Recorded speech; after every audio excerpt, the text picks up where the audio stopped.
Last class के revision में हमने सेक्शन 3 से 6 अनफॉर्चुनेटली सिर्फ 3-4 सेक्शन ही रिवाइज कर पाए। तो आज मैं बोलूँगा नहीं कहाँ तक करना है।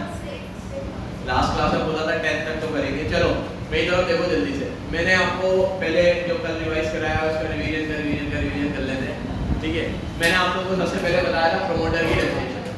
प्रमोटर वो बंदा होता है, ठीक है, सुन ले भाई सुन ले। प्रमोटर वो बंदा होता है team who acted whose name has been mentioned in prospectus and annual return as promoter, जिसका नाम प्रमोटर लिखा गया है। दूसरा on whose advice board of directors are accustomed to act and who directly or indirectly control the affairs of company। तो जो company के affairs को कंट्रोल करे, जिसके कहने पर डायरेक्टर्स एक्ट करते हो और जिसका नाम प्रोस्पेक्टस वगैरह में एज अ प्रमोटर लिखा गया हो, वो प्रमोटर कहलाएगा।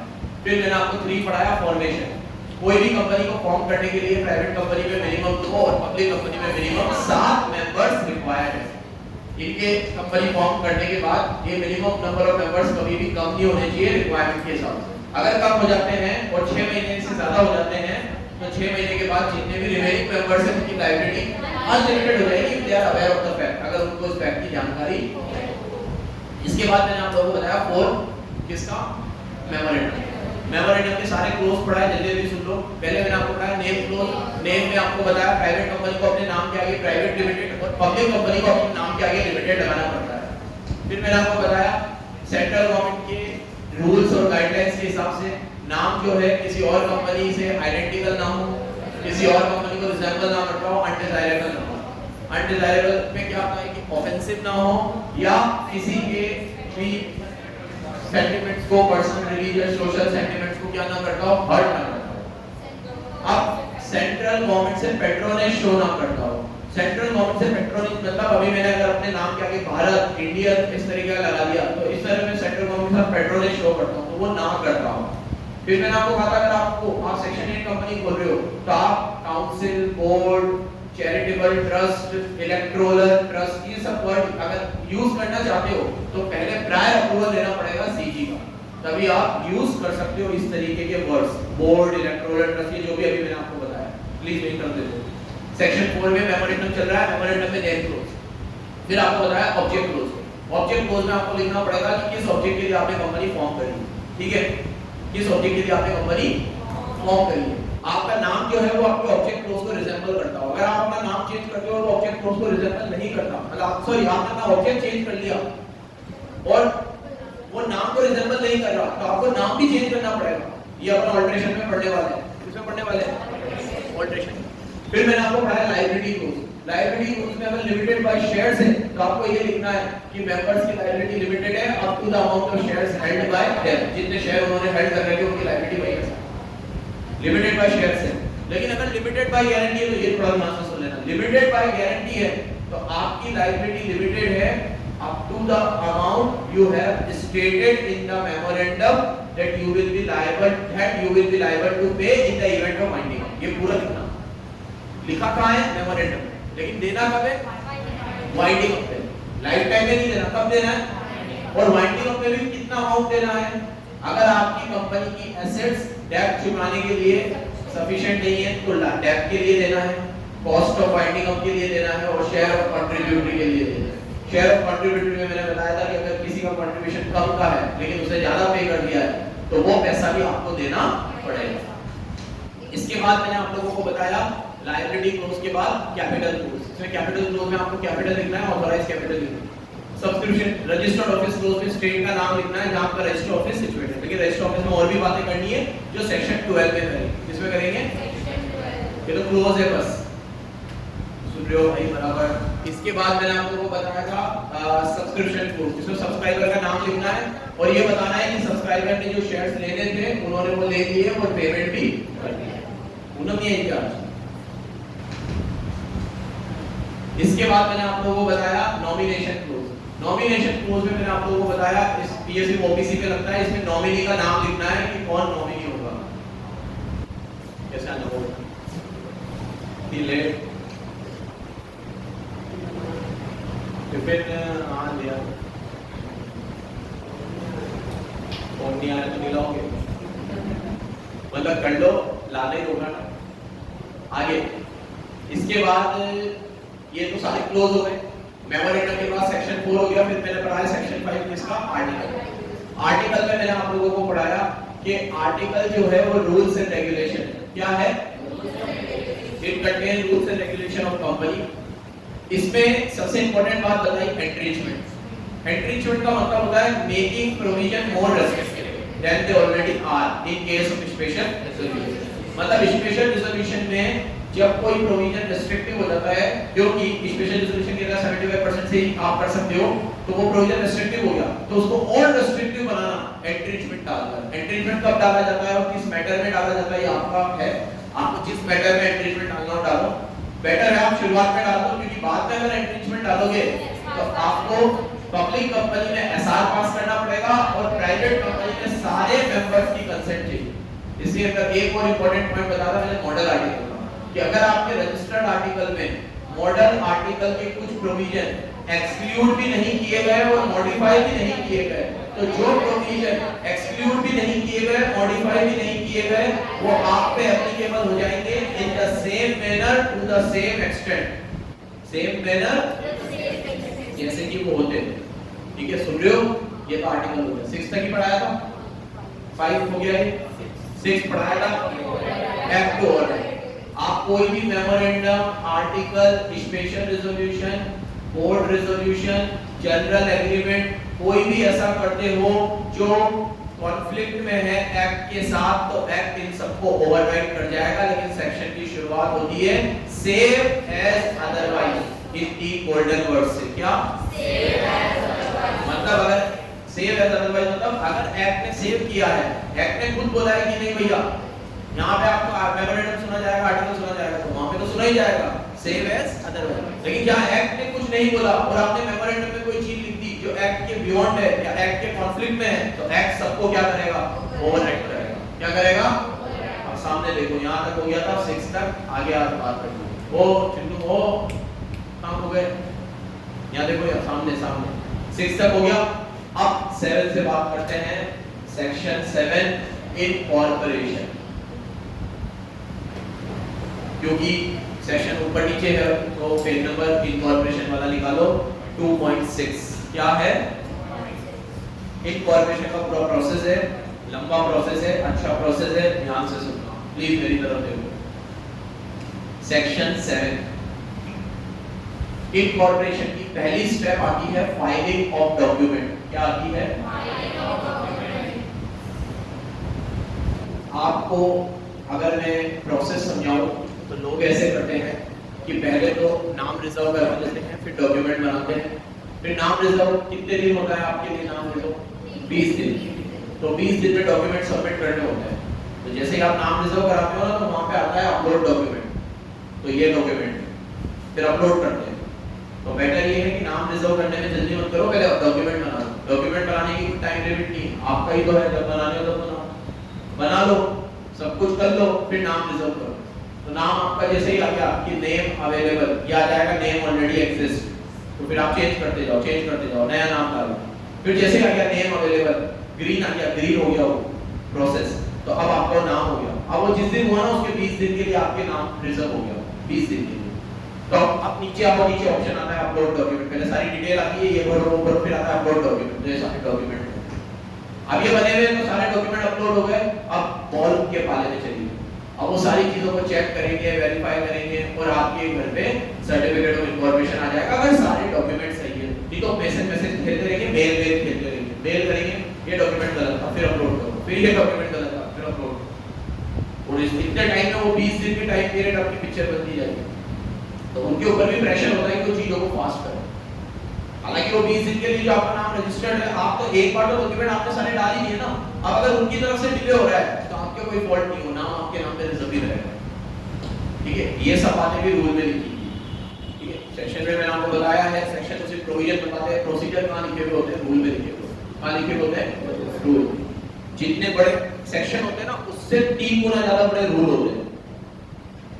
अगर सेक्शन के लिए इतनी सी बुक है तो रूल के लिए इतनी बड़ी बुक है, क्योंकि ये तो डे टू डे काम में आने वाला एक्ट है ना, इसके तो रूल बनाने ही पड़ते हैं।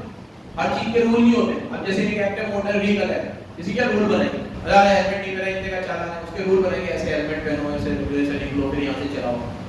क्या जरूरत क्यों नहीं, लेकिन जो डे टू डे लाइफ में यूज आने वाले एक्ट है, जिसमें ये तो बहुत ही काम का एक्ट है, तो इसके तो रूल भी नहीं है। इसको ऐसे फाइल करो, एजीएम की सेक्शन पढ़ा दिया आपको। अब रूल इतने सारे, एजीएम कैसे कंडक्ट होती है, क्या होता है, नोटिस कैसे बनता है, नोटिस का परफॉर्मा कैसा होता है, जो पढ़ लिया 21 दिन पहले नोटिस कैसा, नोटिस कैसा होता है, ये सब बातें रूल में लिखी हुई है। चलो तो डॉक्यूमेंट फाइल करने पड़ेंगे सेक्शन 7। मेरी तरफ देखो भाई प्लीज, क्या क्या डॉक्यूमेंट जनरली आप लोग पढ़े हुए, मेमोरेंडम पहला डॉक्यूमेंट, आर्टिकल दूसरा डॉक्यूमेंट, ये तो आपने बनाया होगा, तो ये फाइल करना है, अपलोड करना है। तीसरा declaration, declaration bye CA, CS और एनी अदर प्रोफेशनल पर्सन जिसने आपकी कंपनी इनकॉर्पोरेट करवाई है, वो डिक्लेरेशन देगा। क्या डिक्लेरेशन, कि all the requirement of this act have been complied, कि एक्ट की सारी रिक्वायरमेंट, एक्ट की कंप्लाई करिए। चौथा डिक्लेरेशन देगा फर्स्ट डायरेक्टर और फर्स्ट सब्सक्राइबर, ये भी डिक्लेरेशन देंगे। ये तीन बात का डिक्लेरेशन देंगे कि एक तो we have not defaulted in the formation of company, company के फॉर्मेशन में हमने कोई तरह का कोई फ्रॉड या कुछ नहीं किया, हमने कोई भी तरह का मिसकंडक्ट, मिसरीजंस नहीं किया है लास्ट 5 ईयर में, और एक्ट के द्वारा दी गई सारी, हमारे द्वारा दी गई सारी इंफॉर्मेशन ट्रू और फेयर है, to best of our knowledge, कि हमारे हिसाब से जो डॉक्यूमेंट हमने दिए हैं, जो ये सब सही है। जैसे मैंने आपको एग्जांपल दिया था कि जब आप सीए का कोई फॉर्म पढ़ते हो, फाउंडेशन, इंटर, तो आप सेल्फ डिक्लेरेशन देते हो, आप उसमें नाम लिख देते हो और नीचे साइन कर देते हो, और सीए भी साइन करता है जिससे आप अटैच करवाते हो। तो वो किस बात का डिक्लेरेशन दे रहा है, कि आपने जो इंफॉर्मेशन दी है वो सब सही है, आप इसमें जो रिजल्ट लगा रहे हो वो सही है। अब आप मेरे पास कोई साइन कराने आते हो, मैं तो कर देता हूं डायरेक्ट, क्योंकि मैं आपको जानता हूं, लेकिन कायदे से रूल याद है क्या होता है, अगर आपने उसमें कोई मार्कशीट लगाई है तो मेरे को ओरिजिनल मंगानी पड़ती है पहले। आपने वहां पे फोटो लगा दिया ना, तो मैं तो साइन कर देता हूं, अटैच कर देता हूं, लेकिन रूल याद है क्या है, मेरे को ओरिजिनल मंगानी चाहिए। ठीक है, ओरिजिनल से चेक करना चाहिए, अकाउंट्स यहाँ 98 है, यहाँ भी 98, यहाँ ऐसे, और फिर मैं अटैच करता हूं कि all the declaration given in this form have been true to the best of my knowledge. So I hereby declare that all the information are true. Shabbir, sign. ऐसे ये तरीका होता है। तो डिक्लेरेशन आपसे हमेशा पहले मांगते हैं, ताकि कल गलास आपकी इंफॉर्मेशन गलत निकले तो आपको बुला के पूछा जाए कि भाई आपने गलत चीजें फाइल करी है, जबकि आपने तो साइन करे थे, ये सब चीजें सही है। इसलिए डिक्लेरेशन 4 चीजें हो गई, मेमोरेंडम, आर्टिकल, डिक्लेरेशन, पांचवी चीज statement of particulars, particular sign करने, पर्टिकुलर मतलब आपका नाम, पता, एड्रेस, आपका किसका, फर्स्ट डायरेक्टर का, सब्सक्राइबर का नाम, पता, एड्रेस, पैन नंबर, ये सब। और एक लास्ट चीज particular of interest of director, अगर एक डायरेक्टर का किसी और बॉडी कॉर्पोरेट में कोई शेयर्स है, इंटरेस्ट है, तो उसे वो भी फाइल करना है, पर्टिकुलर ऑफ इंटरेस्ट। इसमें कोई, मैंने बताया था, कोई बुराई नहीं है। अगर एक डायरेक्टर किसी कंपनी में शेयर होल्ड करता है तो there is no issue in that, you are not disqualified to be elected as a director, you can be a director with holding shares in that company, but you have to declare that I am holding this much amount of security in this company. ये declaration आपको देना है। पढ़ लो भाई, अब एकदम जल्दी से रीड कर लो, पढ़ चुके अपन ये सारी चीजें। फाइलिंग ऑफ डॉक्यूमेंट, देखो for the registration following document will be filed, first memorandum, second article, आगे और डिक्लेरेशन कौन देगा, सीए, सीएस, क्या underline, all the requirement of this act have been complied, all the requirement of this act have been complied, ठीक हो ही रहा है आपके।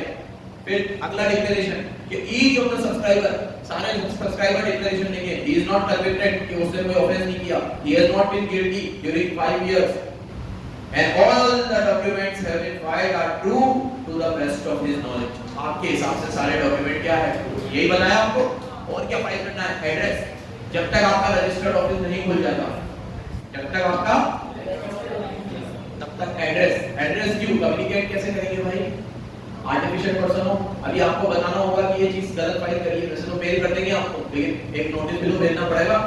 ठीक है, अभी मेरे को सीए इंस्टीट्यूट से जितनी भी चीजें आती है वो मेल पे भी आती है, लेकिन बराबर उसके नोटिस पे आते हैं। कोई इलेक्शन हुआ उसके कि भाई इसमें वोट डालने इस दिन आना है, फलाना ढिमकना है, कोई जनरल भेजनी है, कोई अमेंडमेंट बुक भेजनी है, कोई भी चीज भेजनी है, हर चीज दोनों जगह आती है, मेल पे भी आती है बराबर और पोस्टल एड्रेस पे भी आती है। अब मेरा घर चेंज हो गया है तो जहाँ पहले था वहाँ आती रहती है, फिर मेरा कभी वहाँ जाना होता है तो लोग पुलिंदा बना के देते ये आपका आया है, फिर वो बार बार बोलते भाई ये चेंज करवा लो आपका एड्रेस, हर महीने कुछ ना कुछ आता ही रहता है। तो इंस्टीट्यूट बराबर सारी चीजें भेजता है, ये लोग भी बराबर सारी चीजें भेजेंगे रजिस्टर्ड ऑफिस में, लेकिन रजिस्टर्ड ऑफिस से पहले जब तक नहीं खुला है तब तक एड्रेस क्या रहेगा, यूजुअली सब्सक्राइबर अपने घर का ही देता है, वहां पे सारी चीजें आ रही।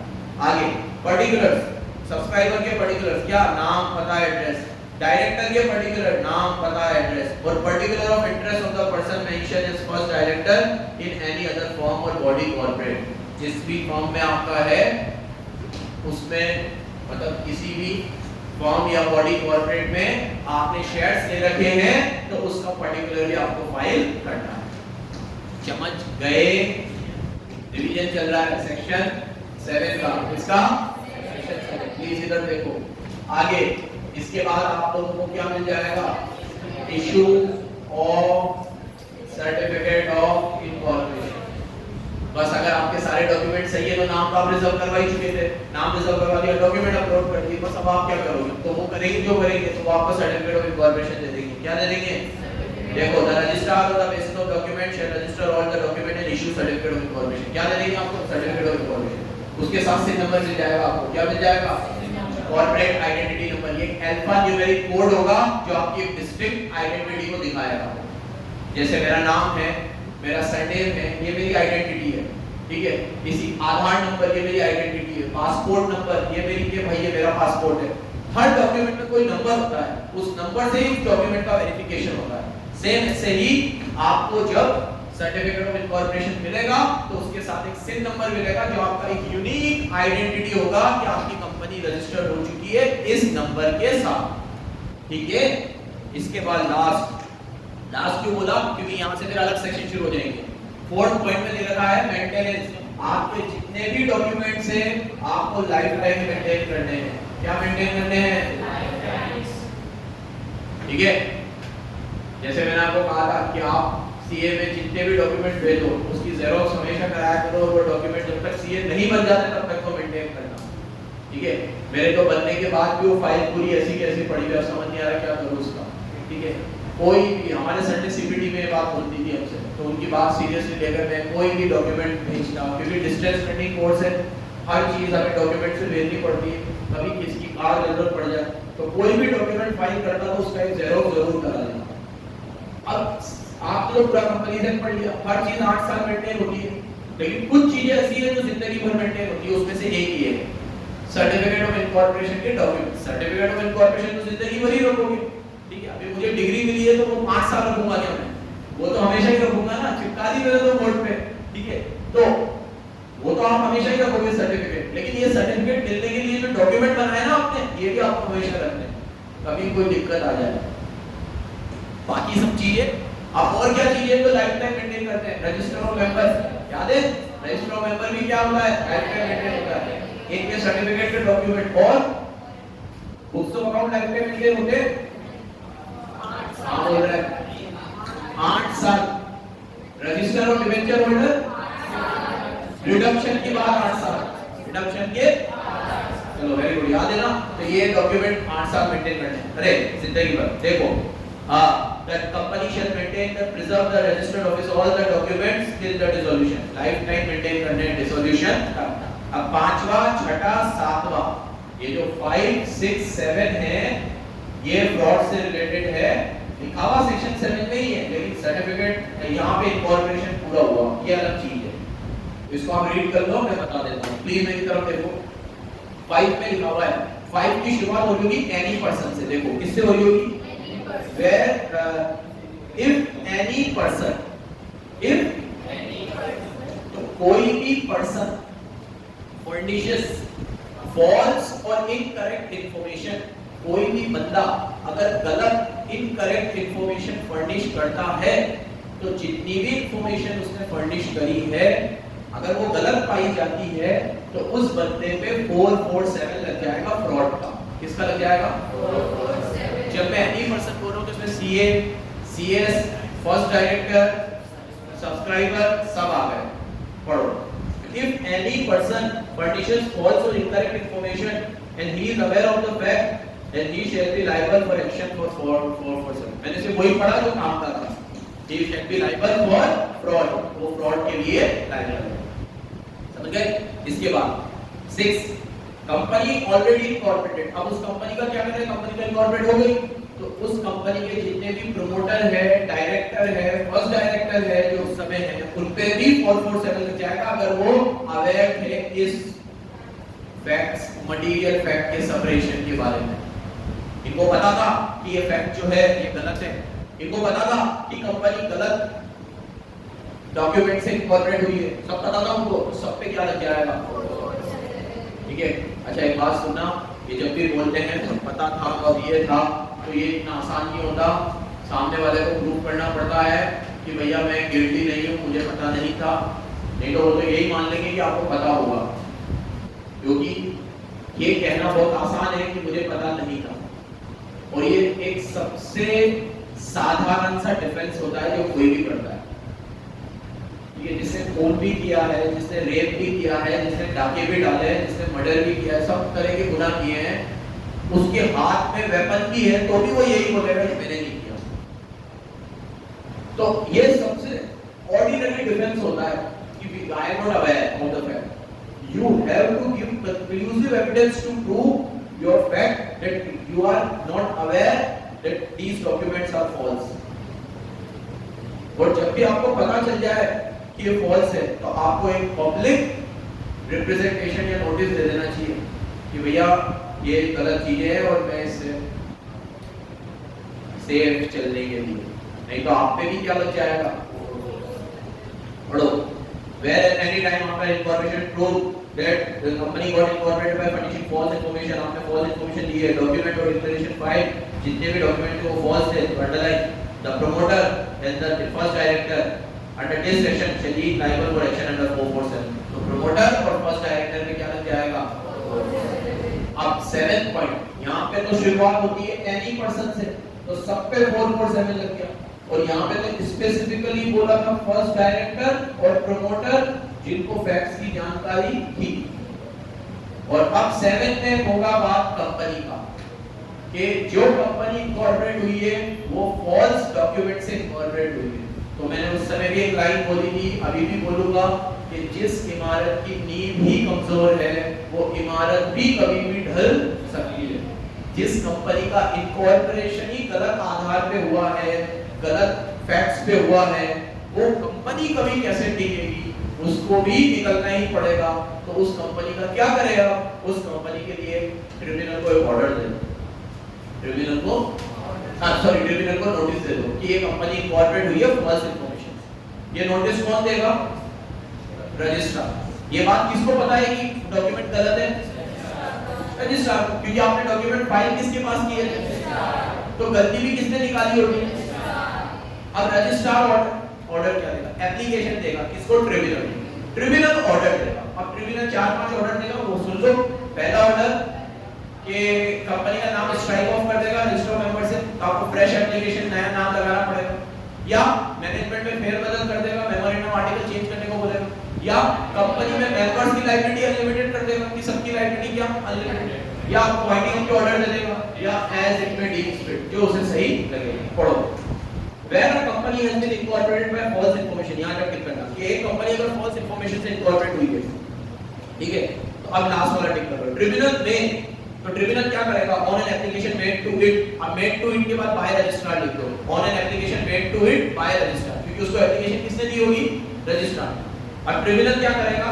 अब बस वो पांचों पॉइंट टिक कर लो। पहला, पास सच ऑर्डर इसमें थिंग्स विद चेंज मेमोरेंडम और आर्टिकल और मेमोरेंडम चेंज करेगा। ऑर्डर पास, ये किसकी बुक है बेटा? शो भी तेरी है, अच्छे से मार्किंग हो रही है।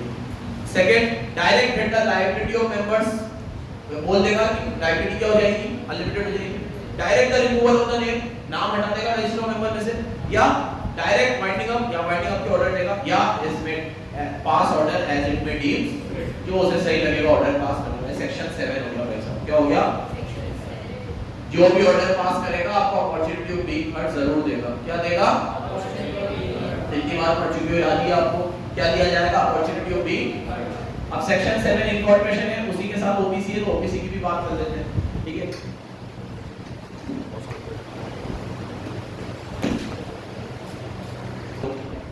अब ओबीसी की बात करते हैं, तो ओबीसी के मेमोरेंडम में आपको ये लिखना पड़ेगा। मैं ओबीसी के पॉइंट जल्दी बता देता हूं, तुमने फाउंडेशन में भी पढ़े और यहाँ पे भी पढ़े और रिवीजन चल रहा है, प्लीज जल्दी देखो। ओबीसी को अपने मेमोरेंडम में बताना पड़ेगा नॉमिनी का नाम। नॉमिनी वो पर्सन जो उसके मरने के बाद एक्ट करेगा और उस ओबीसी को संभालेगा। नॉमिनी और ओबीसी दोनों इंडिया के रेसिडेंट होने चाहिए, और यहाँ रेसिडेंट की परिभाषा है जो पिछले साल 120 दिन इंडिया में रहा हो या उससे ज्यादा।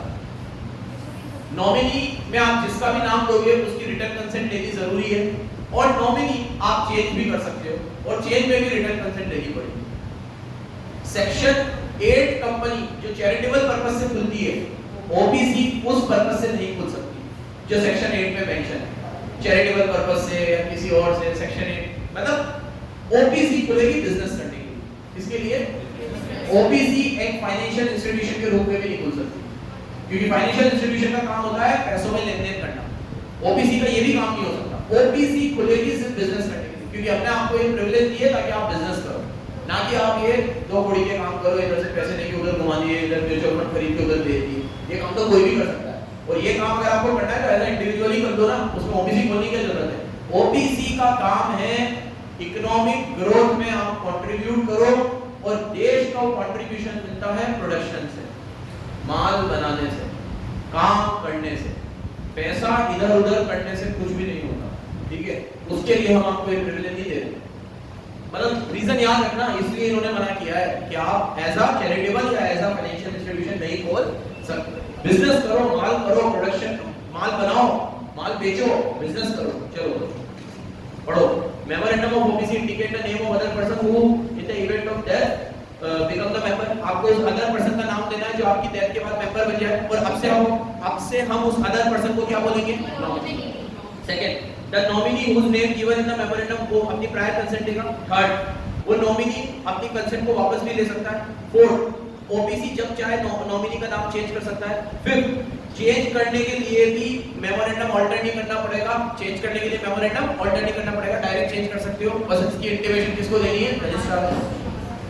सिक्स, सिर्फ एक इंडियन सिटीजन जो इंडिया का रेसिडेंट है नॉमिनी बन सकता है, और ओबीसी का मेंबर बन सकता है। मतलब मेंबर बनने के लिए भी और नॉमिनी बनने के लिए भी आपको इंडिया का क्या होना पड़ेगा? सिटीजन और रेसिडेंट। और रेसिडेंट कौन होता है? नीचे दे रखा है, रेसिडेंट वो होगा जो 120 दिन इंडिया में रहा हो प्रीसीडिंग फाइनेंशियल ईयर। फिर वो एलिजिबिलिटी क्राइटेरिया आगे दे रखा है, वो 180 दिन वाली पिक्चर खत्म हो गई है, तो अब उससे कोई मतलब नहीं है। इसके बाद दे रखा है नो माइनर, कोई भी माइनर ओबीसी का मेंबर नहीं बन सकता। कैसे बनेगा? क्योंकि माइनर कॉन्ट्रैक्ट नहीं कर सकता।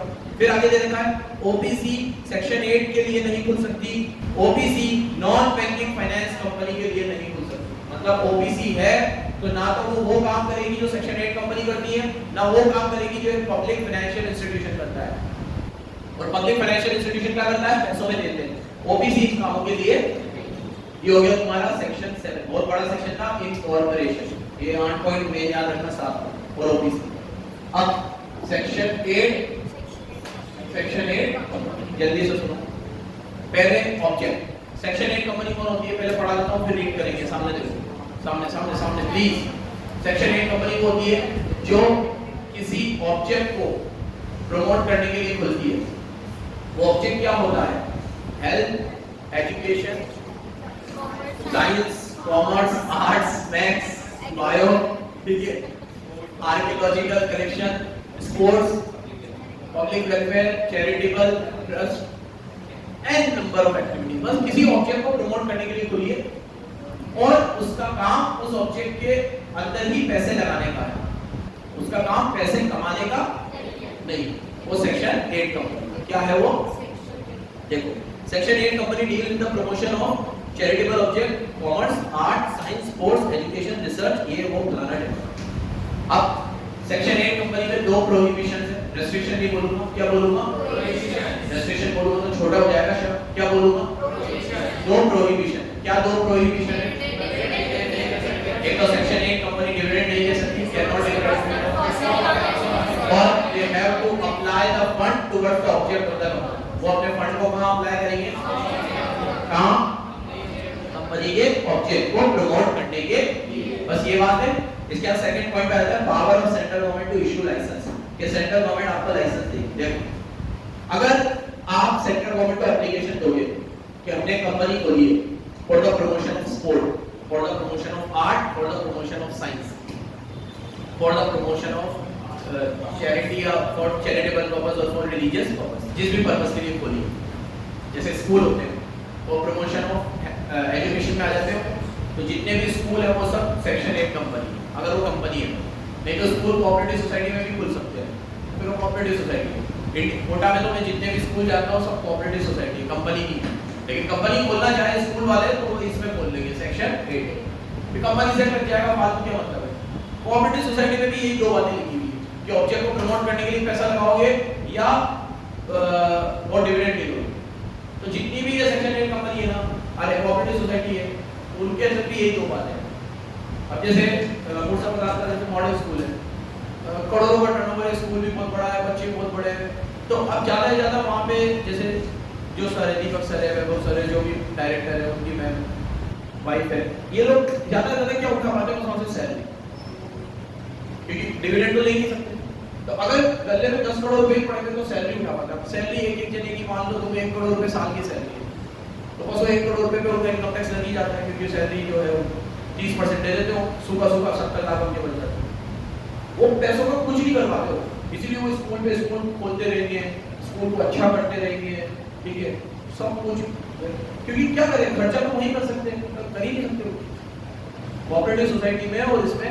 और वो लोग तो मतलब उससे बता रहा था कि वो लोग ज़्यादा कुछ तोड़ के भी नहीं करते, साफ सुथरा काम होगा, जो भी पैसा आ रहा है। कुछ स्कूल है जो थोड़े तोड़ के करके पैसे को इधर उधर घुमाते हैं, फिर वाइट से ब्लैक होते हैं, उनका तो सैलरी से उठाते हैं, 1 नंबर में खर्चा भी अपनी सैलरी में से करते हैं, सबकी सैलरी है, बंदी भी है, और वो अलाउड है।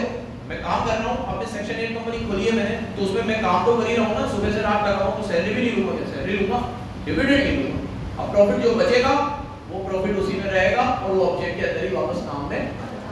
समझ रहे हो बच्चों, समझ रहे हो? अब किसी को भी सेक्शन 8 कंपनी खोलना है तो सेंट्रल गवर्नमेंट को पहले उसे एप्लीकेशन देनी पड़ेगी। क्या देनी पड़ेगी? एप्लीकेशन देनी पड़ेगी, और रजिस्ट्रार को भी एप्लीकेशन देनी पड़ेगी कि मुझे क्या खोलनी है, सेंट्रल गवर्नमेंट आपको सेक्शन 8 कंपनी का लाइसेंस देने से पहले कुछ कंडीशन लगा सकता है। जो भी कंडीशन लगाएगा आपको कंडीशन कंप्लाई करनी पड़ेगी। अब वो कंडीशन खोलने से पहले वाली भी हो सकती है और खोलने के बाद वाली भी हो सकती है। कंडीशन होती है जो सेंट्रल गवर्नमेंट बोलेगा करना पड़ेगा। अगर आपने वो कंडीशन कंप्लाई नहीं करी तो सेक्शन 8 कंपनी का लाइसेंस चला जाएगा, वो अभी बाद में करेंगे। ठीक, पढ़ता हूं मैं। This section allows central government to register the person or association of person with limited liability without the addition of word limited or private limited। मतलब लायबिलिटी तो लिमिटेड रहेगी, लेकिन आपको नाम के आगे लिमिटेड या प्राइवेट लिमिटेड, इसीलिए सेक्शन 8 कंपनी अपने नाम के आगे ये लगाती है, ट्रस्ट, फेडरेशन, चैम्बर, ऐसे लगाती, बोर्ड, और कभी भी क्या नहीं लगाती, लिमिटेड या board of cricket council of India, BCCI। क्या है ये? Section 8 company. क्या है? मैंने पढ़ा था तब भी बात करी। Institute of chartered accountant of India, ICAI। क्या है? Section 8 company. क्या है? ये सिर्फ जितना भी पैसा कमा दिया, कितने अमीर बोर्ड है, दोनों बोर्ड जिनके मैंने नाम लिए, ये इंडिया के रिचेस्ट बोर्ड है, नंबर 1 और नंबर 2। नंबर 1 BCCI और नंबर 2 ICAI। बोर्ड है, कितना अपरंपार पैसा है। पैसा तो सिर्फ कहां लगेगा? ऑब्जेक्ट को प्रमोट करने में। जैसे BCCI में जो लोग, वो लोग उसमें पैसे की वजह से नहीं जुड़े हुए, वो जुड़े हुए पावर की वजह से। ठीक है, जैसे BCCI का चेयरमैन होगा, क्या पावर, सेक्रेटरी, गजब पावर, पैसे से। अब इनको करोड़ 2 करोड़ रुपए भी सैलरी मिले तो कोई मतलब नहीं है, वो सैलरी दिखा रहे हैं, वो सैलरी से ज्यादा तो उनको बेनिफिट मिल जाता है दूसरे तरीके से। ठीक है, अब BCCI भी तुम देखोगे तो पूरा खर्चा करती है, क्योंकि ऑब्जेक्ट को प्रमोट करना है। अभी रिसेंट में BCCI ने जो पुराने प्लेयरों ने इंडिया के लिए खेला, उनकी पेंशन कितनी बढ़ा दी, लाख 1.5 लाख रुपए महीने की पेंशन है, जो इंडिया के लिए एक बार भी खेल चुका है, एक बार। ठीक है, अभी मेरे रिसेंट में पता चला कि उन्होंने एक और पेंशन निकाली जिन्होंने इंडिया के लिए 100 टेस्ट खेले। अच्छा, इंडिया के लिए 100 टेस्ट कितने कम जनों ने खेले, मेरे को अभी पता चला 10-12 जनों ने हैं जिन्होंने 100 टेस्ट खेले इंडिया। बताओ, वनडे T20 खेलना कितना आसान है। 100 टेस्ट इंडिया के लिए जिन्होंने खेले हैं, ऐसे सिर्फ 13 जने हैं आज की हिस्ट्री में पूरा जब से टेस्ट क्रिकेट चल रहा है, तो उनको एक अलग पेंशन बीसीसीआई देता है अलग, जिन्होंने 100 टेस्ट इंडिया के लिए खेले। अभी जो इतने लोग हैं उनमें से विराट कोहली है, ईशांत शर्मा है, शायद बस ये दो ही है, ताकि किसी ने 100 टेस्ट नहीं खेले। अश्विन ये नहीं हो चाहिए क्या है। तो रिवॉर्ड ये पैसे खर्च कर देते ये लोग, क्योंकि रख ही नहीं सकते, डिविडेंड दे ही नहीं सकते, तो ये लोग फटाफट खर्च कर देते पैसे जितना हो सके। और रखे हुए भी हैं तो बैंक अकाउंट में पड़े हुए कोई हर्ज नहीं है उसमें, वो पैसा भी ऑब्जेक्ट को प्रमोट करने के लिए ही आएगा, ठीक है। लेकिन अब जैसे बीसीसीआई की भी बात कर रहा था, तो ये लोग अलग जगह पे भी खर्च कर देते हैं। जैसे कि ओलंपिक में कोई मेडल लेकर आया, गोल्ड मेडल लेकर आया, तो बीसीसीआई ने उनको अपनी तरफ से 5 करोड़ रुपए दिए, ठीक है। अब वो उनका ऑब्जेक्ट नहीं हुआ क्योंकि उनका ऑब्जेक्ट क्रिकेट हो गया, बोर्ड ऑफ क्रिकेट काउंसिल, तो अगर उन्होंने दिया तो बहुत सारी चीजों देखभाल के देना पड़ता है। फिर कोई अलग से आगे से कुछ बोल दे तो फिर नाटक हो जाए, नहीं तो देखा जाए तो फिर बीसीसीआई को और कितनी जगह दे दे, इतना पैसा है कि वो बोर्ड ही फुटबॉल भी चला दे अपने यहाँ, हॉकी भी चला दे, पैसा तो इतना है, लेकिन दे नहीं सकते ना। देखो when it is proved to the satisfaction of CG, अगर CG को ये लगेगा कि a limited company registered under this act or previous act have been formed with any of the object with the restriction or prohibition, it may license allow the company to be registered under section 8 with। अब ये वापस वही चीज को repeat कर दिया कि central government अगर सेटिस्फाई हो जाएगी कि आप सेक्शन 8 कंपनी खोलना चाहते हो, आप किसी ऑब्जेक्ट को प्रमोट करना चाहते हो, तो वो आपको लाइसेंस दे देगा। लेकिन क्या बोलेगा, आप नाम के आगे लिमिटेड या प्राइवेट लिमिटेड मत लगाना। प्रिविलेज क्या मिलती है लिमिटेड कंपनी को, आपको प्रिविलेज क्या मिलती है, आपको वही प्रिविलेज मिलती है और वही ऑब्लिगेशन मिलती है जो एक लिमिटेड कंपनी की होती है। मतलब हो तो आप एक लिमिटेड कंपनी की तरह, मतलब आप एक पब्लिक कंपनी हो, लेकिन आपको नाम के आगे लिमिटेड लगाना नहीं है, लिमिटेड लगाना नहीं है, लेकिन आपको प्रिविलेज कौन सी मिलती है, पब्लिक कंपनी, ठीक है। जो भी बंदा मेंबर बनेगा, क्या वो फॉर्म हो सकता है, हाँ कोई दिक्कत नहीं, कोई भी मेंबर बन सकता है। तो एक फॉर्म भी मेंबर, छोटे-छोटे पॉइंट है, बस जल्दी पढ़ लो। इसके मेमोरेंडम को और आर्टिकल को अल्टर करने के लिए सीजी का अप्रूवल चाहिए। किसका अप्रूवल चाहिए, सीजी का। अभी आप मेमोरेंडम आर्टिकल को अल्टर कर दोगे तो आपकी कंपनी खुली भी सीजी से ही। जब आपको सीजी ने सेक्शन 8 का टाइटल दिया था तो मेमोरेंडम और आर्टिकल देख के ही दिया होगा। अब आज आप उस मेमोरेंडम और आर्टिकल में कोई उलझुल बात लिख दो और सीजी को तो पता ही नहीं चले, तो वो आपका सेक्शन 8 का लाइसेंस रिवोक कर देगी ना। इसलिए मेमोरेंडम और आर्टिकल को अल्टर करने से पहले सीजी अप्रूवल है। लेकिन अभी अपन अल्टरेशन पढ़ेंगे, हर बार अल्टर करने के लिए सीजी अप्रूवल नहीं है, जहां है वही है। लेकिन सेक्शन 8 कंपनी तो जब भी अल्टर करेगी सीजी अप्रूवल है। जब भी वो अपने मेमोरेंडम आर्टिकल अल्टर करेगी, क्या लगेगा, कन्वर्जन कर सकती है, हाँ कर सकती है, कोई दिक्कत नहीं है प्राइवेट कंपनी या पब्लिक कंपनी में। लेकिन जैसे ही कन्वर्ट करोगे तो नाम के आगे प्राइवेट लिमिटेड या लिमिटेड लगाना और सेक्शन 8 कंपनी की प्रिविलेज आपसे छीन ली। अब मेन है रिवोकेशन, ये सुन लो बराबर से, क्वेश्चन इस पे से बन सकता है रिवोकेशन। Very good. 3 केस में आपका लाइसेंस रिवोक होगा। ठीक, नंबर 1, आपको जो कंडीशंस दी गई थी आपने उसे कंप्लाई नहीं किया। नंबर 2, आपने कोई एक्ट ऐसा किया जो पब्लिक इंटरेस्ट के अगेंस्ट है। और नंबर 3, आपने अपने मेंबर्स को डिविडेंड डिक्लेयर कर दिया या ऑब्जेक्ट के अलावा कहीं और पैसा खर्च कर दिया। आपका ऑब्जेक्ट था क्रिकेट को प्रमोट करना और आपने कहीं और जगह पे पैसा लगाया। अच्छा, अभी जैसे मैंने कहा कि इन्होंने स्कॉलरशिप को दिया, 5 करोड़ रुपए का अवार्ड दिया, तो ये लोग भी इतना लोग तो समझते ही है ना, इतने बड़े-बड़े लोग अंदर बैठे होते हैं तो सब देखभाल भी देते हैं। और सबसे बढ़िया तो क्या होता है, अपने ऑब्जेक्ट में 4 चीजें ज्यादा लिखो ना, क्रिकेट की लिखो, स्पोर्ट्स ही लिखो ना, स्पोर्ट्स में सब कवर हो जाएगा। ठीक है, बोर्ड में भले क्रिकेट है, मेन क्रिकेट है, लेकिन क्रिकेट के साथ आप क्या बोलते हैं एंसिलरी एक्टिविटी में लिख दो कि ये भी चीज है, कोई दिक्कत नहीं। और अगर नहीं भी लिखा हुआ तो ऑब्जेक्ट क्लोज तो अल्टर हो जाता है, और उसे अल्टर भी नहीं करना तो सीजी की परमिशन से दे दो कि भाई हम ये करना चाहते हैं, सीजी अप्रूवल दे देगा, फिर क्या दिक्कत है। ठीक है, सेक्शन से बड़े होते हैं गवर्नमेंट और गवर्नमेंट से बड़ी है सुप्रीम कोर्ट। ठीक है, तो ये पूरा अपना चलता है सिस्टम। ठीक है, अब कोई सेक्शन में लिखा हुआ सरकार का अप्रूवल, सरकार ने भी कोई गलत डिसीजन दे दिया, गलत लॉ बना दिया, फिर सबसे फिर सुप्रीम कोर्ट, फिर उनका ऑर्डर आया, फिर कॉन्स्टिट्यूशन देखना पड़ता है। खैर अभी चलो छोड़ो। अब इसके बाद आते हैं, 1 मिनट रुक जाओ, रिवोकेशन में क्या होगा। एक बार आपका रिवोकेशन हो गया, लाइसेंस चला गया, तो 3 चीजों से लाइसेंस जाएगा। एक तो पब्लिक इंटरेस्ट के अगेंस्ट काम कर दिया, कंडीशंस फुलफिल नहीं करी, और आपने सेक्शन 8 का वायलेशन किया, मतलब आपने मेंबर को डिविडेंड नहीं दिया या ऑब्जेक्ट के अलावा पैसा लगा। अब अगर आपका रिवोकेशन हो गया तो फिर तीन बातें हो जाएंगी, या तो आपकी कंपनी को वाइंडिंग अप के ऑर्डर दिए जाएंगे, या आपकी कंपनी को सिमिलर ऑब्जेक्ट वाली कंपनी के साथ अमालमेंट कर दिया जाएगा। इसमें मैंने एक एग्जांपल दिया था आपको कि अमालमेंट क्यों करेंगे, तो मैंने आपको कहा था कि मैं कोई एकेडमी चला रहा हूँ, उसमें बहुत सारे बच्चे हैं, उनको बहुत सीखने को मिलता है। अब मेरे से गलती हो गई, मैंने मेंबर को डिविडेंड दे दिया या मैंने ऑब्जेक्ट के अलावा कहीं और पैसा लगा दिया, मेरे से गलती हो गई। अब मेरी सेक्शन 8 कंपनी आप बंद कर दोगे। अगर आप मेरी कंपनी बंद कर दोगे तो प्रॉब्लम क्या होगी कि बच्चों का नुकसान हो जाएगा जो मेरी एकेडमी में पढ़ रहे हैं या खेल रहे हैं, सीख रहे हैं। तो ऑर्डर दिया जाएगा कि आपकी सेक्शन 8 कंपनी एक और सेक्शन 8 कंपनी के साथ अमालमेंट हो जाए हैविंग सिमिलर ऑब्जेक्ट, जिसका क्या होना चाहिए, सिमिलर ऑब्जेक्ट होगा तो वो बच्चों का भी भला हो जाएगा और आपकी कंपनी अमालमेंट हो गई, आपको मैनेजमेंट से हटा दिया जाएगा। ये सब ऑर्डर सेंट्रल गवर्नमेंट पास करेगी अपॉर्चुनिटी ऑफ बीइंग हर्ड देने के, तो देगी इसे, पढ़ो जल्दी से। Revocation, central government may by order revoke the licence, आपका लाइसेंस रिवोक हो जाएगा और आपको अपने नाम के आगे लिमिटेड या प्राइवेट लिमिटेड लगाना पड़ेगा।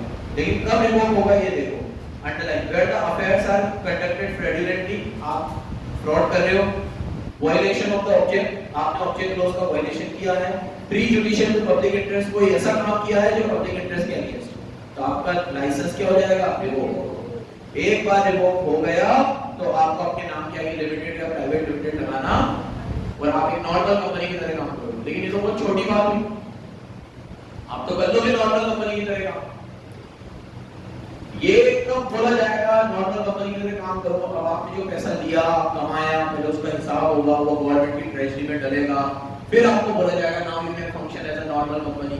ठीक है, हां वो पैसा तो खा ही गया, मैं नॉर्मल कंपनी हूं, हां ठीक है मैं नॉर्मल हूं, ठीक है, तो मजा आ जाएगा आपको। जब पैसा आपने ले लिया, खा गए, जो कुछ कराया है, डैमेज कराया है, वो डैमेज को पहले सही किया जाएगा, फिर आपको बोला जाएगा कि अब आप नॉर्मल कंपनी की तरह।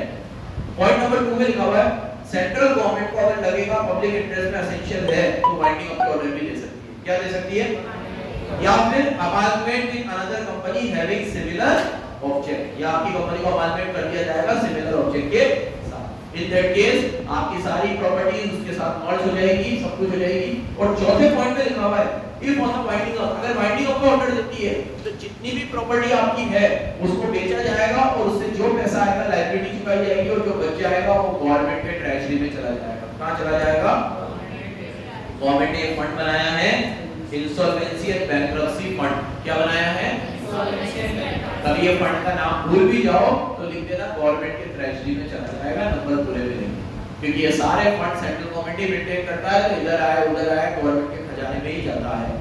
ठीक है, वाइंडिंग अप होने के बाद दो बातें भाई, वाइंडिंग अप होगा तो एसेट बिकेगी, पैसा इस फंड में चला जाएगा, वाइंडिंग अप नहीं होगा तो आपकी कंपनी अमालमेंट हो जाएगी, सारी प्रॉपर्टीज मर्ज हो जाएंगी, सब कुछ मर्ज हो जाएगा।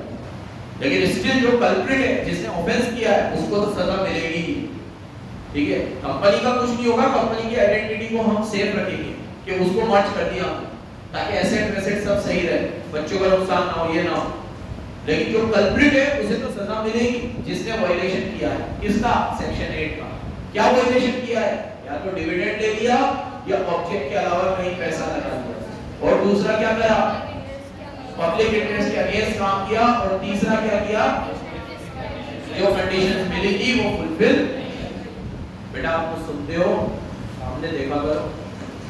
आगे पनिशमेंट भी है इसमें, देखो 25,000 से लेकर 25 लाख तक का पनिशमेंट है। कितना पनिशमेंट है, 25,000 से लेकर ऑफिसर इन डिफॉल्ट पे, और उसके ऊपर कितना है, कंपनी के ऊपर 10 लाख से 1 करोड़। अच्छा तुम्हें याद है ये जहां पे भी पनिशमेंट ऐसे होते हैं ना, 10 लाख से 1 करोड़ ये वो, तो फिर रिश्वत तो मैंने बताया था, ये पेनल्टी डिसाइड करने के लिए एक सेक्शन है अलग से कि कितनी पेनल्टी लगनी चाहिए।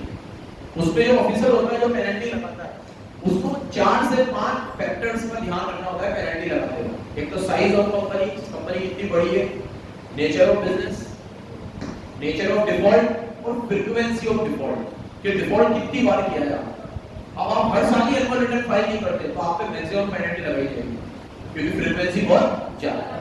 आपसे पहली बार डिफॉल्ट हुआ, इसके पहला पर ट्रैक रिकॉर्ड बहुत अच्छा है, तो आप पे मिनिमम पेनल्टी लगाई जाएगी। साइज ऑफ कंपनी, बहुत छोटे लेवल पे कर रहे हो मिनिमम पेनल्टी लगाई जाएगी। बहुत बड़ी कंपनी है मैक्सिमम पेनल्टी लगाई जाएगी। ये जब भी मिनिमम और मैक्सिमम होती है ना, इसके पीछे कुछ फैक्टर्स होते हैं कि इन फैक्टर्स के हिसाब से पेनल्टी लगनी चाहिए। उसमें चार फैक्टर होते हैं सबसे पहले, size of company, nature of company, अरे nature of default, size of company, nature of business, nature of default और फ्रीक्वेंसी ऑफ डिफॉल्ट, कि आपने कितनी बार डिफॉल्ट की, उस हिसाब से आपको पेनल्टी लगाई जाती है। ये आपका सेक्शन 8 समाप्त हुआ। हां बेटा डाउट पूछो। हो गया सेक्शन 8 हो गया। अब सेक्शन 9 इफेक्ट ऑफ रजिस्ट्रेशन क्या है? ये छोटे-छोटे से दो सेक्शन है। Section 9 effect of registration.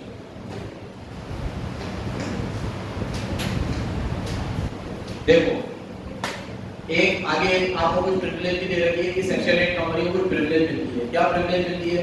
वो अपनी जनरल मीटिंग 21 दिन की जगह 14 दिन के नोटिस से भी बुला सकते हैं। उनको 21 दिन पहले नहीं, कितने दिन पहले नोटिस देना है। बाकी आपके कोर्स में नहीं है, डायरेक्टर का आपके कोर्स में नहीं है।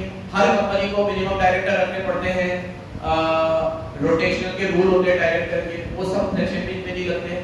और nomination committee, remuneration committee, audit committee, इस तरह की जो कमेटियां बनानी होती है, वो कमेटियों में भी इनको प्रिविलेज है, इनको कमेटियां भी बनाने की जरूरत तो लिखी हुई है इसमें। They need not to maintain nomination and remuneration committee and shareholder relationship committee. ये बनानी पड़ती है लेकिन ये इनको नहीं बना। अभी तो 2-3 लिखे हैं, ऐसे तो सेक्शन 8 कंपनी को देने कितनी प्रिविलेज है। क्यों दिए ये प्रिविलेज? क्योंकि ये डिविडेंड नहीं ले रहे और किसी नेक काम को प्रमोट कर रहे हैं, किसी ऑब्जेक्ट को प्रमोट। सर आपको कैसे पता नेक काम है? ओवरऑल का एजुकेशन, हेल्थ, स्पोर्ट, क्या ये सब अच्छे काम है। और अच्छे नहीं होंगे तो लाइसेंस ही नहीं मिलेगा। आज मैं कह रहा हूं कि मैं एजुकेशन को प्रमोट कर रहा हूं तो सरकार मान लेगी, पैसे ले रहा हूं, फायदा प्रमोट कर रहा हूं, पैसे लेके पढ़ा रहा हूं। अब मैं कैसे पढ़ा रहा हूं, पैसे ले रहा हूं कि नहीं, मार्केट से कम ले रहा हूं और क्या ऐसी चीज कर रहा हूं कि जिससे मुझे सेक्शन 8 मिलेगा, वो सरकार डिसाइड करे। तो आपको तो सिर्फ एप्लीकेशन डालनी है और फिर वहां से सेक्शन 8 का लाइसेंस आता है और बहुत चप्पल घिसनी पड़ती है सेक्शन। आपको इन्होंने प्रोसेस बहुत मुश्किल कर दिया है क्योंकि सेक्शन 8 कंपनियों में भी बहुत सारे डिफॉल्ट होने लग गए हैं। इस चक्कर में सेक्शन 8 का लाइसेंस अब बहुत मुश्किल से मिलता है। ठीक है, रजिस्ट्रेशन मेरी तरफ देखो, 9 सेक्शन 9 रजिस्ट्रेशन का इफेक्ट। एक बार आपकी कंपनी खुल गई तो वो कंपनी की आइडेंटिटी मेंबर्स की आइडेंटिटी से अलग होती है। ठीक है, उस कंपनी की आइडेंटिटी मेंबर की आइडेंटिटी से अलग होती है। अब वो कंपनी अपने नाम से मूवेबल, इमूवेबल कोई सी भी प्रॉपर्टी खरीद सकता है, बेच सकता है, उसको जो काम करना हो कर सकता है। बस इतनी सी बात निकली है सेक्शन में। अब किसी कंपनी के 100% शेयर कोई दूसरा भी खरीद ले तो कोई फर्क नहीं पड़ेगा उस कंपनी की आइडेंटिटी में। अगर किसी कंपनी के शेयर प्रेसिडेंट, प्राइम मिनिस्टर ने खरीदी हो तो भी कोई फर्क नहीं पड़ेगा। और अगर किसी कंपनी के 100% शेयर किसी और कंपनी ने खरीद लिए और वो उसकी सब्सिडियरी बन गई तो भी उस सब्सिडियरी कंपनी को भी फाइनेंशियल स्टेटमेंट फाइल करने पड़ते हैं क्योंकि उसकी एक्जिस्टेंस अभी भी है। ये सेक्शन 9 बताता है कि एक बार रजिस्ट्रेशन हो गया तो अब आपकी आइडेंटिटी क्रिएट हो गई। Now you exist though as a artificial person but you exist. अब आप नॉर्मल पर्सन की तरह तो नाम नहीं कर सकते लेकिन एक आर्टिफिशियल पर्सन की तरह प्रॉपर्टी खरीद सकते हो, किसी पे केस कर सकते हो, कोई आप पे केस कर सकता है और आपका एक पूरा एक्जिस्टेंस है रजिस्ट्रेशन के बाद। पढ़ो, according to section 9 from the date of incorporation the subscriber to the memorandum and all other person who from time to time become member shall be body committee। ये लाइन जरूर लिखोगे कि जो memorandum के subscriber है और time to time जो member बनते जाएंगे ये सब लोग मिलकर अब क्या कहलाएंगे, कंपनी के। अब इनका कोई मतलब नहीं है इंडिविजुअली, ये सब मिलके क्या कहलाएंगे, कंपनी कहलाएंगे। क्या कहलाएंगे, कंपनी। ठीक है, और सच registered person shall be capable of exercising all function. अब ये कंपनी वो सारे काम करेगी जो एक नॉर्मल कंपनी करती है। क्या क्या, अंडरलाइन, एक्वायर करेगी, होल्ड करेगी, immovable property, movable property, tangible property, intangible property. इसके बाद कुछ केस है जो मैंने तुम्हें बता दिए, रीड कर लेना। क्या अगर एक बंदा किसी कंपनी के सारे शेयर भी खरीद ले तो भी कंपनी की एक्जिस्टेंस पे कोई फर्क, किसी कंपनी में प्रेसिडेंट वगैरह ने शेयर खरीदे तो भी कंपनी की एक्जिस्टेंस पे कोई फर्क नहीं पड़ेगा। ये सब केस को ठीक है पढ़ा रखे हैं तुम्हें, एक बार रीड कर लेना। आगे आओ, अब फिर 4 आ गया मेमोरेंडम, वो तो पढ़ ही लिया हमने। पेज टर्न करते जाओ, उसके बाद 5 आ गया, उसके बाद 6 आ गया और उसके बाद पेज नंबर 2.28 पे 10 आ गया, section 10। Page number 2.28 effect of, ये तो इफेक्ट ऑफ रजिस्ट्रेशन था। अब इफेक्ट ऑफ मेमोरेंडम है, उसके साथ 10A भी पढ़ाऊंगा आज, कमेंसमेंट ऑफ बिजनेस। फिर 11 ओमिटेड है, 12 से फिर क्लास में पढ़ेंगे। 12 रजिस्टर्ड ऑफिस का। अब यहाँ देखो 10 और 10 है, मेरी तरफ देखो 10 इफेक्ट ऑफ मेमोरेंडम। रजिस्ट्रेशन का इफेक्ट तो क्या हुआ कि सारे मेंबर्स और सारे सब्सक्राइबर मिलके अब बॉडी कॉर्पोरेट बन गए और अब उनकी identity as a body corporate है। अब वो इंडिविजुअल नहीं है, वो सब मिलके क्या कहलाएंगे? ये तो रजिस्ट्रेशन का इफेक्ट हुआ कि कंपनी क्रिएट हो गई। मेमोरेंडम आर्टिकल का क्या इफेक्ट हुआ? मेमोरेंडम आर्टिकल का क्या इफेक्ट हुआ कि मेमोरेंडम आर्टिकल में जितने भी लोग हैं जिन्होंने बनाए हैं उसमें जो बातें डाली गई है वो सब आप पे बाइंडिंग है। मतलब उसमें जो बातें लिखी गई है वो आपको अमल करना पड़ेगा। अब आपने मेमोरेंडम के ऑब्जेक्ट क्लोज में लिखा है कि ये ऑब्जेक्ट में आता है वो काम आप कर सकते हो, उसके बियॉन्ड आप नहीं कर सकते, अल्ट्रा वायरस एक्ट नहीं कर सकते। वो बाइंडिंग होगी आप पे, बट वो कब बाइंडिंग होगी? वंस दे गेट रजिस्टर्ड, जब वो रजिस्टर्ड हो जाता है। ठीक है, पढ़ो। Subject to the provision of this है the memorandum article when registered. When registered, बेटा तुम बुक भी नहीं है, अच्छी बात।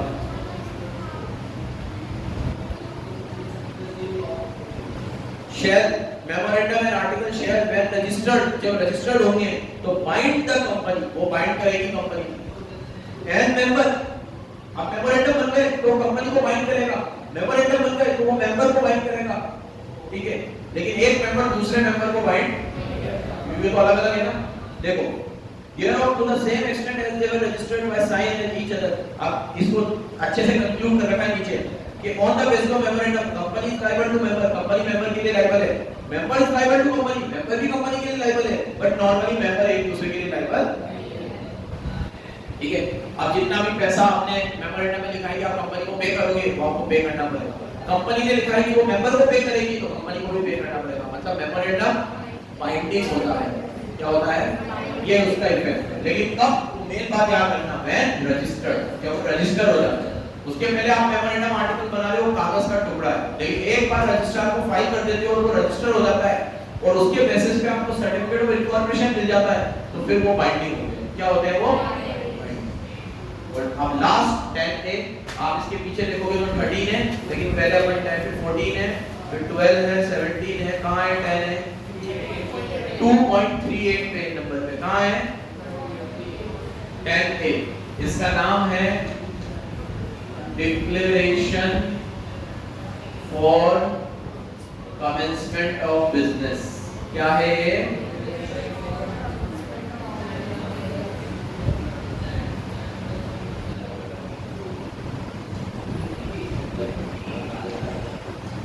देखो मेरी तरफ से एक बार आपकी कंपनी इनकॉर्पोरेट होगी, पहले क्या था रूल, पहले भी बताया था मुझे कि इनकॉर्पोरेशन के बाद कमेंसमेंट ऑफ बिजनेस का भी सर्टिफिकेट लेना पड़ता था।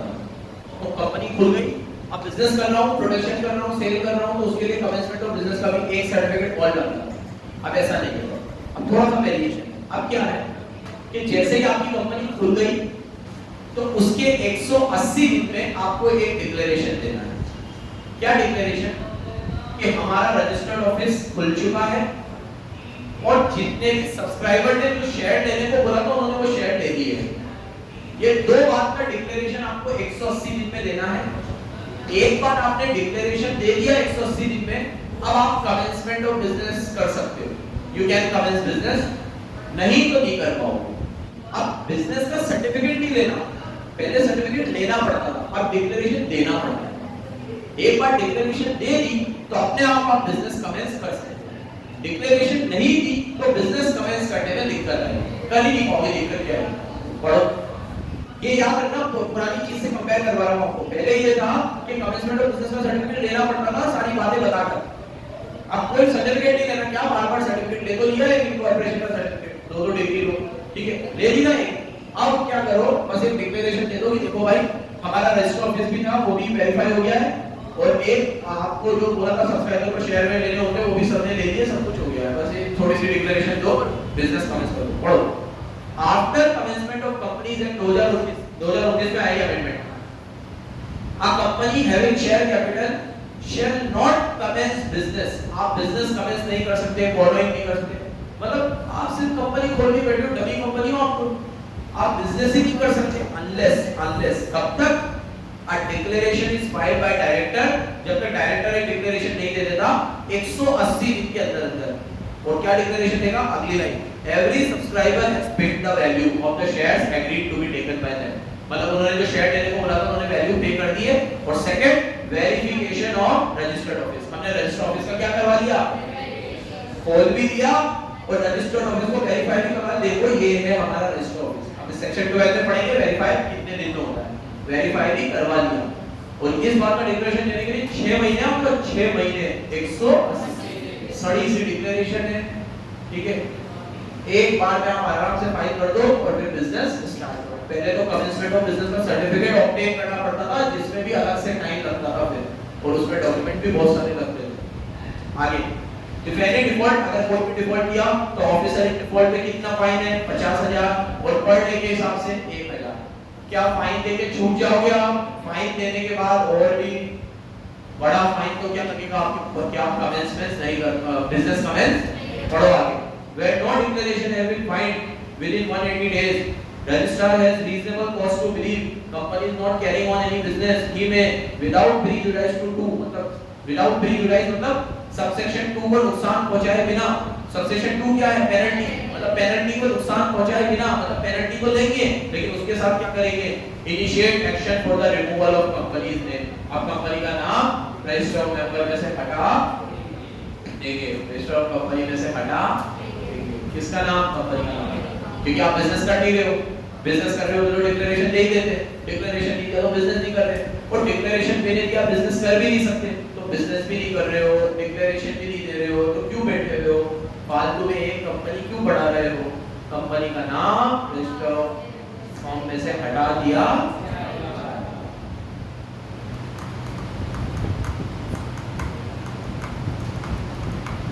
हो गया 10A। अब अगले लेक्चर में 12 से शुरू तो करेंगे,